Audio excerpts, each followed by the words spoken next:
Hello everybody, welcome to this video. Today I'm going to show you how to give access on your Facebook business page.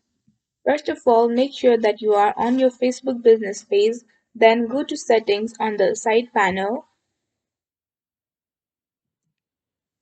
Once you're here, you just have to click on new pages experience and you will land on this page. Here you can see all the people with access to your Facebook page and you are given three options to manage the Facebook access. On the first one, you can add someone with the admin access to your Facebook page. And here on the second one, you can add someone with the task access, which gives limited access than the first one. And you can also add community managers who can moderate chat comments and suspend or remove people. So when you want to give access, just click on add new and then next. Now you can add people by entering their name or email address from here.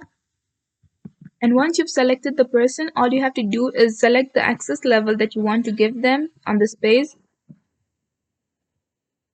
And then click on give access and enter your password.